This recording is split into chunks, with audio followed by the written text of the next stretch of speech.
আমাদের সঙ্গে রয়েছেন মধুকল্পিতা, রয়েছেন আমাদের সঙ্গে এলিনা, রয়েছেন আমাদের সঙ্গে সৈকত, পিঙ্কি, অনুপম, ভাস্কর, প্রত্যেকে আমাদের সঙ্গে রয়েছেন।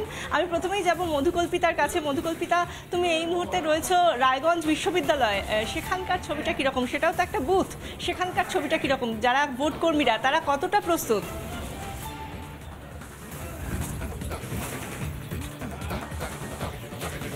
একেবারে বিশাখা, এই মুহূর্তে আমি রায়গঞ্জ বিশ্ববিদ্যালয়ে রয়েছে, যেমনটা তুমি বলছিলে আগামীকাল এই বুথেই কিন্তু নির্বাচন হবে, অর্থাৎ এই বুথেই ভোট গ্রহণ যে প্রক্রিয়া, সেই প্রক্রিয়াটা শুরু হবে। একেবারে চূড়ান্ত ব্যস্ততা, যারা কর্মীরা রয়েছেন তারা কিন্তু তাদের সমস্ত জিনিসপত্র, যে ভোট সামগ্রী বিতরণী কেন্দ্র, সেখান থেকে নিয়ে তারা ইতিমধ্যে এসে গিয়েছেন। আমি একবার দেখানোর চেষ্টা করব। ইতিমধ্যে কিন্তু এখানে যে সমস্ত জিনিসপত্র, সেই জিনিসপত্রগুলো সাজানোর কাজ, সেই কাজ শুরু হয়ে গিয়েছে। যারা কর্মীরা বিভিন্ন জায়গা থেকে আসছেন তারা এসেছেন। আমি একবার রজনীকে বলবো একবার যদি সম্ভব হয় আমি তাদের সাথে কথা বলে নেওয়ার জন্য।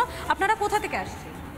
আমরা রায়গঞ্জ থেকে আসছি। তো আগামীকাল তো নির্বাচন হাতে আর মাত্র কয়েকটা ঘন্টা, প্রস্তুতি পর্বটা কেমন? প্রস্তুতি পর্ব এখনো শুরুই হয়নি। প্রস্তুতি পর্বটা কেমন? এখনো কিছু শুরুই হয়নি, আমরা কেবল ঢুকেছি ডিসিতে। এখন ডিসি থেকে এসে তো আগামীকাল নির্বাচন রয়েছে, সেক্ষেত্রে দাঁড়িয়ে আপনারা কতটা আশাবাদী, এখানে কতটা শান্তিপূর্ণভাবে নির্বাচন হবে? প্রথমেই তো সেন্ট্রাল ফোর্সকে দেখেই আমরা বেশ আশ্বস্ত যে ভোট হওয়া মানে শান্তিপূর্ণ হবে, মানে এটাই আমাদের বিশ্বাস। সেন্ট্রাল ফোর্সের উপর একটা ইয়ে রয়েছে, ভরসা রয়েছে।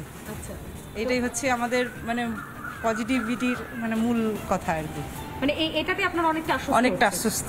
আচ্ছা, কি মনে হচ্ছে আগামীকাল নির্বাচনটা পুরো একদম মানে পুরোপুরিভাবে শান্তিপূর্ণ হবে? আশা রাখছি। মানে তার কারণটা কি? আশা রাখার অন্যতম কারণটা আসলে এখানকার পরিবেশ ভালো, সেটাই জানি। সেন্ট্রাল ফোর্সও আছে।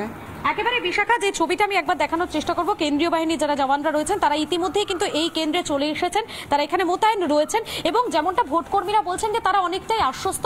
তার অন্যতম কারণ হচ্ছে এখানে আসার পর তারা দেখেছেন যে কেন্দ্রীয় বাহিনী রয়েছে, কেন্দ্রীয় বাহিনীর তৎপরতায় পুরো নির্বাচনটা হবে, সে কারণেই কিন্তু তারা অনেকটা বেশি আশ্বস্ত হচ্ছেন এবং তারা বলছেন হয়তো এবারে নির্বাচনটা একেবারেই শান্তিপূর্ণভাবে হবে, এমনটাই তারা আশা রাখছেন। বিশাখা,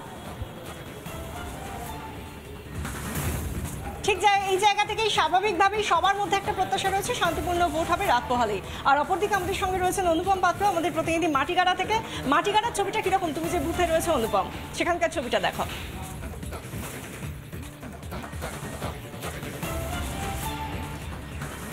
একদমই তাই। দেখো, এই মুহূর্তে আমি মাটিগাড়ায় রয়েছি, 163 নম্বর বুথ তুমি দেখতে পাচ্ছ।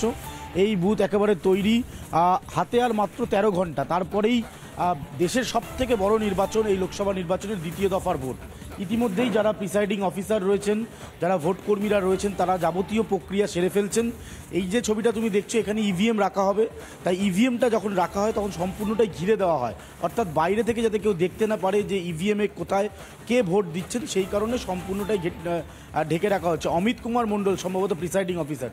স্যার, একটুখানি এগিয়ে আসবেন। আপনার বুথে এই মুহূর্তে যাবতীয় পরিকাঠামো রয়েছে যা যা আগামীকাল প্রয়োজন? মোটামুটি ঠিকই আছে, আর যা যা দরকার বলে দেবো আমরা। সেন্ট্রাল ফোর্স এসছে 4 জন। শান্তিপূর্ণ হবে নির্বাচন মনে তো হচ্ছে। কিছুটা ভয় আতঙ্ক, কারণ পঞ্চায়েতে ভয় কিছু নেই। ভয় কি? শান্তিপূর্ণ নির্বাচন, শান্তিপূর্ণ হয়। আপনার এই বুথে 997 জন ভোটার, তারা সকাল 7টা থেকে যখন ভোট গ্রহণে আসবে, কতক্ষণ লাগতে পারে ভোট গ্রহণ? তো বলা মুশকিল। স্মুথলি হতে পারে। এখন ভিভিপ্যাট বা ওই মেশিন খারাপ করলে আবার দেরি হতে পারে। সকালবেলা মক পোল হবে। হ্যাঁ, মক পোল তো হবে। একদমই তাই। প্রিসাইডিং অফিসার অমিত কুমার মণ্ডল, তার সাথে তার সহযোগী যারা থাকবেন, অন্যান্য যারা আধিকারিক, তারা। কিন্তু যেটা ইম্পর্টেন্ট সেটা একবার দেখাবো। রোহিতগঞ্জ দেখাচ্ছে, দেখো এই ছবিটা। এইটা হচ্ছে সিসিটিভি ক্যামেরা, অর্থাৎ এই যে সিসিটিভি সার্ভিলেন্সের কথা আমরা বারবার বলি, যে প্রত্যেকটা বুথে সিসিটিভি সার্ভিলেন্স থাকছে, অর্থাৎ বুথের মধ্যে যদি কোনো গণ্ডগোল হয়, যদি প্রিসাইডিং অফিসার বা সেন্ট্রাল ফোর্স এই গণ্ডগোল সামাল দিতে না পারেন, তাহলে এই ক্যামেরার মধ্যে যাবতীয় রেকর্ডিং হবে, অর্থাৎ ভোট গ্রহণকে শান্তিপূর্ণ করতে নির্বাচন কমিশন তৎপরতা। এবার দেখো ইভিএম, এই যে তুমি দেখতে পাচ্ছ, এই যে ইভিএম ইতিমধ্যেই এসে পৌঁছেছে। একটা ইভিএম রয়েছে, আর একটা ভিভিপ্যাট রয়েছে, এবং ইলেকট্রনিক যে সেট আপ, এই সেট আপটা ইতিমধ্যে এখানে রাখা রাখা রয়েছে। এই ভোট গ্রহণ প্রক্রিয়া শুরু হবে আগামীকাল সকাল 7টা থেকে। ইতিমধ্যেই যাবতীয় পরিস্থিতি পরিকাঠামো তৈরি রয়েছে। এইদিকে ভোট গ্রহণ হবে এবং যারা পোলিং এজেন্ট রয়েছেন, পোলিং অফিসার যারা থাকবেন, তারা একটা দিকে বসবেন। স্বাভাবিকভাবে আর মাত্র 13 ঘন্টার অপেক্ষা, তারপরেই দেশের সবথেকে বড় নির্বাচন, সেই নির্বাচনের দ্বিতীয় দফার ভোট, সেই ভোট গ্রহণ পর্ব কিন্তু একদমই শুরু তাই। হবে। সেই জায়গা থেকেই স্বাভাবিকভাবেই আমরা জানি যে সবাই, গোটা দেশের মানুষ যখন এই দ্বিতীয় দফার নির্বাচনের জন্য তারা ভাবছেন যে কখন রাত পোহালে সেই গণতন্ত্রের উৎসবে সামিল হবেন তারা, সেই জায়গা থেকে আমি একবার ইসলামপুরে যাব। সেখানে রয়েছেন আমাদের প্রতিনিধি সৈকত পাল। সৈকত, তোমার সামনে কি ছবি?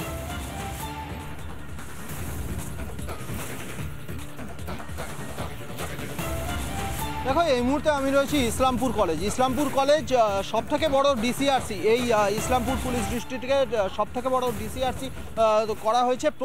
এখান থেকে প্রত্যেকটি জায়গার যে ভোট সামগ্রী যেগুলো রয়েছে সেইগুলো নিয়ে ইতিমধ্যেই ভোট কর্মীরা তারা বেরিয়ে পড়েছেন এবং রাজ্য পুলিশ, সেন্ট্রাল পুলিশের প্রহরা এখানে রয়েছে। এবং তোমাকে বলে রাখবো, এই যে ইসলামপুর কলেজ শুধু ডিসি অ্যান্ড আরসি নয়, এটি কাউন্টিং সেন্টার, অর্থাৎ স্ট্রং রুমের কাছাকাছি থাকবে কাউন্টিং সেন্টার এগুলো রয়েছে, যার জন্যে কিন্তু এখানে অতিরিক্ত নিরাপত্তা দেওয়া হয়েছে। সেন্ট্রাল ফোর্স ভিতরে মোতায়েন রয়েছে, আমার ভিডিও জার্নালিস্ট মোহিত শেঠ দেখাচ্ছে। সঙ্গে রাজ্য পুলিশের কর্মীরাও এখানে রয়েছেন। এখানে কয়েকজন ভোট কর্মী রয়েছেন, তাদের সঙ্গে আমি একটু কথা বলে নেওয়ার চেষ্টা করব। দাদা, একটু কথা বলবো, আপনারা তো ভোট কর্মী, কালকের ইলেকশন শুরু হচ্ছে, কালকে থেকে ইলেকশন, কি বলবেন, কতটা নিরাপত্তা রয়েছে? নিরাপত্তা কেমন? না, এখানে তো নিরাপত্তা ভালোই রয়েছে। পর্যাপ্ত পরিমাণে পুলিশ আছে, ফোর্স আছে, সিআরপিএফ রয়েছে, সবই ঠিকঠাক আছে। আপনার কোন জায়গায় ভোট করার ডিউটি পড়েছে? আমি assistant sector officer. Assistant sector officer. কি নিরাপত্তার কি ব্যবস্থা থাকছে, বা ইলেকশন কমিশন থেকে কি ধরনের অর্ডার এসেছে? কোনো রকম যদি অশান্তির খবর পান? না, অশান্তির কোনো খবর হলে পরে আমরা তো আমাদের ঊর্ধ্বতন কর্তৃপক্ষ যারা আছে আমরা রিপোর্ট করবো। সেন্ট্রাল ফোর্স এই ইসলামপুর পুলিশ ডিস্ট্রিক্টের সব জায়গায় ঠিকঠাক ডিস্ট্রিবিউট হয়ে গেছে? হ্যাঁ, সে তো হয়েছে। দেখো, ইসলামপুর পুলিশ ডিস্ট্রিক্টের সব থেকে বড় ডিসি অ্যান্ড আরসি এই ইসলামপুর কলেজের সার্বিক চিত্রটা দেখাবো। এই যে প্রস্তুতি হয়ে গিয়েছে, এখন একেবারে যে টেকনিক্যালিটিস গুলো রয়েছে সেগুলোকে সামলানোর পালা। এবার আমি একটু বালুরঘাট উচ্চ বিদ্যালয়ে যে ছবিগুলো রয়েছে সেগুলো একটু দেখানোর চেষ্টা করবো, এখানে 20 এবং 21 নম্বর বুথে। এবং তারপর আসবো পিঙ্কি, যিনি এই মুহূর্তে রয়েছেন আমাদের প্রতিনিধি ইটাহারে, এবং পাশাপাশি চোপড়ায় রয়েছেন ভাস্কর, তার কাছেও আসবো। কিন্তু এই মুহূর্তে আমরা দেখতে পাচ্ছি পুরো দস্তুর কাজ চলছে 20 নম্বর বুথ, বালুরঘাট উচ্চ বালিকা বিদ্যালয় 20 নম্বর বুথে। এবং এখানে আপনারা যে কাজগুলো করছেন একটু আপনাদের কাছ থেকে জাস্ট সংক্ষেপে জেনে নেবো যে কি করছেন, কি চলছে এখানে। আমি আপনার কাছে একটু আসবো, আমি বলবো আমার সঙ্গে যিনি ভিডিও জার্নালিস্ট আছেন এদিকে আসেন। আপনারা সকলেই জানেন যে আগামীকাল 26শে এপ্রিল আমাদের বালুরঘাটের 6 নম্বর লোকসভা কেন্দ্রের ভোট। এই মুহূর্তে কি কাজ করছেন? আমরা আগামীকালের যে ভোটযোগ্য তারই প্রস্তুতি আমরা করছি, সবাই মিলে সম্মিলিতভাবে, সবাই মিলে সেই প্রস্তুতি।